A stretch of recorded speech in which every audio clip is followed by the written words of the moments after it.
Ladies and gentlemen, we're taught our whole lives to help people. It's a virtue. It's noble. It's what good people do. But here's the hard truth. Nobody tells you. Helping the wrong person can drain your time, your energy, and your soul. Some people don't want a hand up. They just want a hand out. Today, I'm going to tell you about 8 types of people you should not help. Because if you do, you're not helping them. You're enabling them. You know, the first type of person you should never help, the perpetual victim. This is the person who lives in a constant loop of poor me. No matter what happens, no matter how much you give, there's always another reason they can't get ahead, and it's never their fault. Life is always unfair to them. People are always against them. The system is always broken, and somehow they just happen to be the unlucky one every single time. Now, let me be clear. I'm not talking about someone who's going through a rough season. Everyone has tough times. I'm talking about the person who has made struggle their identity. If you listen closely, you'll hear the same script every time you talk to them. It's just the details that change. This week, it's the boss. Last week, it was the landlord. Before that, it was their friend who betrayed them. There's always a villain in their story, and they are always the helpless hero who's been wronged. Here's the trap. When you step in to help them, you think you're fixing the problem. You're not. You're just taking on a role in their next chapter. And in that chapter, you're either the savior who rescued them temporarily, or eventually you become the next villain. When you stop giving, because with perpetual victims, the help is never enough. They'll thank you today and blame you tomorrow. And it's sneaky because at first they might sound humble, grateful, even vulnerable. They'll say things like, I just need a little help to get back on my feet. But the truth is, they've been getting back on their feet for years, and their legs work just fine. They've just learned that other people's compassion can be a renewable resource if they keep playing the part. The real problem isn't just that you're draining your time and energy, it's that you're keeping them stuck. Every time you swoop in to save them, you confirm the belief that their problems are out of their control. You reinforce the idea that the solution always has to come from someone else. And when someone believes they're powerless, they have no reason to change. Why would they? Powerlessness is a great excuse to never try. I've seen people go broke, lose relationships, and even damage their health trying to be there for someone like this. And the irony is, the person they were trying to help didn't actually get better. They just learned how far they could push before someone said no. If you want to test whether someone is a perpetual victim, give them something better than money or time. Give them responsibility. Give them a small step they can take to solve their own problem. A phone call to make, a form to fill out, a habit to start. If they're serious, they'll do it. If they're a victim, they'll find a reason why that step is impossible. And if every solution you offer is met with, yeah, but then you've got your answer. Now here's the hard part. You're going to feel guilty walking away. Everything in you is going to scream, but what if this time is different? That's the hook. That's how they keep you coming back. But the truth is, the most loving thing you can do for a perpetual victim is stop feeding the sickle. Because until they feel the weight of their own choices, they will never choose differently. There's a difference between helping and enabling. Helping empowers someone to stand on their own. Enabling lets them lean on you so they never have to. And when you finally step back, when you stop fixing every problem for them, 2 things will happen. They'll either rise up and take responsibility, or they'll find someone else to lean on. Either way, you've stopped the drain on your own life. And that's not selfish, that's healthy. So before you step in to rescue someone, ask yourself, are they stuck in a situation, or are they stuck in a story they've been telling for years? Because if it's the story, no amount of your help will change the ending. The second type of person you should never help is the energy vampire. And I don't mean the kind that shows up in a Halloween costume with fake fangs. I mean the kind that shows up in your life and drains you until there's nothing left. You know them. The moment you see their name pop up on your phone, your shoulders tense. You're already tired and you haven't even answered yet. An energy vampire can look like a friend, a family member, a coworker. They're not always loud or dramatic. Sometimes they're quietly exhausting. The common thread is this. Every interaction costs you more than it gives back. You could have just had the best day. And 5 minutes with them will pull you down into their storm. Here's how they work. They don't come to conversations to connect. They come to feed. Every problem they have is a fresh topic for you to carry. Every story they tell pulls you into their drama. Every time you offer encouragement, they twist it into another reason why things will never work out for them. And you leave the conversation feeling like you just ran a marathon uphill in the rain while carrying their baggage. The tricky part is, at first, it feels like you're just being a good listener. You tell yourself, they're going through a lot, I should be there for them. And that's fine once in a while. But energy vampires aren't once in a while. They're a lifestyle. They live in a constant state of needing to offload their negativity somewhere. And they've picked you as the drop-off point. You might try to help them solve their problems, but that's not what they want. Solutions actually end the conversation. They're not after closure. They're after a fix of your attention, your emotional energy, and sometimes your sympathy. And when you run out, they'll find a way to make you feel guilty for not giving more. It's not that you don't care about them. You do. That's why you've been pouring into them for so long. But here's the truth. If you're constantly drained after interacting with someone, it's not sustainable. You can't give your best to your work, your family, your own goals. If someone is siphoning off your energy before you even get there, think of your energy like a battery. Every person you interact with either charges you, drains you, or leaves you about the same. If someone is consistently draining you and never charging you back, eventually you're going to hit empty. And when that happens, you're no good to anyone, not even yourself. So what do? You set limits. And yes, they're going to notice. They might even push back. Energy vampires aren't used to boundaries. They're used to an open buffet. When you start saying, I can't talk right now, or I have to go, you're breaking the pattern. They might guilt trip you. They might accuse you of not caring. But here's the thing. Real friends, real loved ones care about your well-being too. If someone can only value you for the energy you give them, they're not valuing you at all.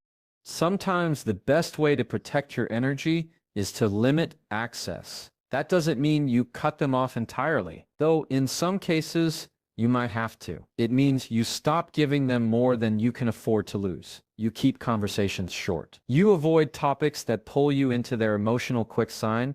You don't answer every call. You create space for yourself to breathe, to recover, to live. Protecting your energy isn't selfish, it's survival. You have a limited supply every day, and you have to decide who gets it. If you spend it all on people who never fill you back up, you'll find yourself running on fumes in the areas of life that actually matter. So the next time you walk away from someone feeling completely drained, pay attention. That feeling is your warning light. And if you ignore it long enough, you won't just lose your energy, you'll lose yourself. The third type of person you should never help is the advice ignorer. You know, the one they come to you with the same problem over and over again. And every time you give them your best advice, they nod. They smile. They say, that's a great idea. And then they do absolutely nothing with it. Or worse, they do the exact opposite. These people don't actually want solutions. They want a sounding board. They want someone to listen to their frustrations so they can feel like they're doing something about it without ever having to change. And it's easy to fall into the trap because at first it feels like you're making a difference. You think, if I just explain it the right way, this time they'll get it. But here's the truth. If they want it to act, they already would. The advice ignoring problems, they'll bring you an issue. You'll walk them through a plan, and 2 weeks later, they're back with the exact same issue, just wrapped in slightly different words. It's like watching reruns of a show where nothing ever changes. The characters are the same, the plot is the same, and the ending is always predictable. And here's where it gets frustrating. They will often agree with you in the moment. They'll make you feel heard. They'll promise to take the steps you suggested. They might even ask you to check in with them. But when you follow up, nothing's been done. There's always a reason. I got busy. I wasn't the right time. Something came up. Those aren't reasons. They're excuses. When you keep giving advice to someone who never acts on it, you're not helping them. You're feeding their comfort zone. You're giving them the illusion of progress without requiring any actual effort.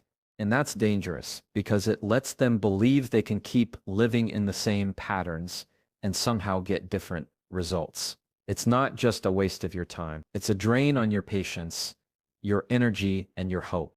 Every time they ignore your advice, a little part of you gets more frustrated, more cynical, until eventually you start questioning why you even bother. And that's the real cost. Helping them ends up hurting you. The best way to spot an advice ignorer is to watch for patterns. If someone asks for your input and then follows through, they're teachable. But if they keep coming back with the same issue and no progress, you've got your answer. And when that happens, you have to decide, are you in the business of solving problems? Or are you just a free consulting service for someone who never intends to change? You can still care about them. You can still be kind, but you have to draw the line. And the line is this: I've given you my advice. Until you take action on it, I'm not going to keep repeating myself. It sounds harsh, but it's actually one of the most respectful things you can do, because you're making it clear the responsibility is theirs now, not yours. When you stop giving advice to someone who won't use it, one of two things will happen. They'll either step up and finally take action, or they'll find someone else to listen to the same story. Either way, you've freed yourself from the cycle. Helping someone should feel like planting a seed. There's effort, there's time, but eventually you see growth. If you've been planting seeds in the same soil for years and nothing has grown, it's not your planting that's the problem. It's the soil. The fourth type of person you should never help is the one-way street. This is the person who knows exactly how to take, but somehow never manages to give. And I'm not just talking about money. I'm talking about time, effort, attention, kindness, anything that costs you something. They'll accept it with open arms. But when the roles reverse and you're the one in need, they're suddenly unavailable. You're dealing with a one-way street. When the relationship feels lopsided, you're always the one reaching out, making plans, checking in, remembering important dates. You're always the one showing up when they're going through something, offering your shoulder, your ear, your help. But when you need the same in return, it's crickets. Or worse, they make you feel like you're asking too much. At first, you might not notice. You might tell yourself they're just busy or they're going through a lot. But if it keeps happening over and over again, you start to realize this isn't a busy season. This is just who they are. They're perfectly fine with a relationship where all the giving comes from you. The tricky thing is, they're not always obvious about it. Some people will even pretend to give, but only in ways that are convenient for them. Maybe they'll send a quick text instead of actually showing up. Maybe they'll say, "Let me know if you need anything." But when you finally do, there's always an excuse. It's like they want credit for being supportive without actually doing the work of being supportive. And when you help them, they rarely show genuine appreciation. Sometimes they'll say thank you, but it's almost like checking a box. You don't feel the gratitude, you feel the expectation. It's as if they've decided this is your role in the relationship, and they're just waiting for you to play your part again next time. Here's the thing about one-way streets: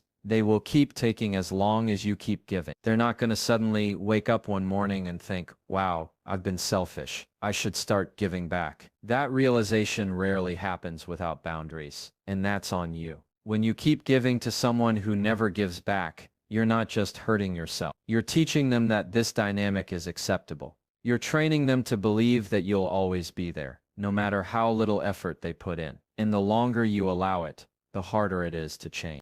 Sometimes the hardest part is accepting that the relationship you thought you had doesn't actually exist. You thought it was mutual. You thought you were both invested. But the reality is, you were carrying the whole thing on your back. And that's a painful truth to face. So what do? You stop making yourself so available.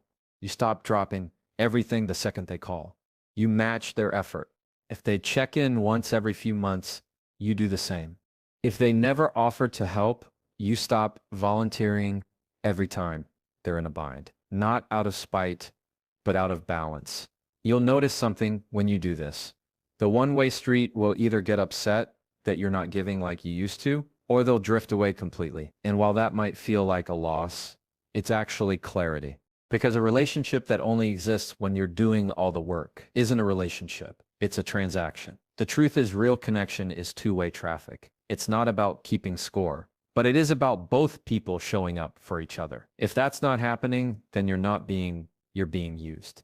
And the longer you keep driving down a one-way street, the further you get from people who would actually walk beside you. The fifth type of person you should never help is the self-sabotager. This is the person who seems to have all the tools to succeed, maybe even all the opportunities in front of them, but somehow they keep finding ways to tear it all down. You give them a chance, they blow it. You give them another chance, they blow that too. And every time it happens, they act like they have no idea why their life isn't working out. Self-saboteurs aren't usually short on talent or potential. In fact, a lot of them are incredibly capable. That's part of what makes it so frustrating. You can see how far they could go if they just get out of their own way, but they can't or won't. Whether it's procrastination, bad habits, toxic relationships, or simply refusing to follow through, they're masters at undoing their own progress. You might think your help can save them from themselves. You might believe that if you just give them enough encouragement, enough support, enough chances, they'll finally turn things around. And sometimes they will temporarily. They'll ride the wave of your help for a while, maybe even start making progress. But sooner or later, the pattern kicks in again. They miss deadlines.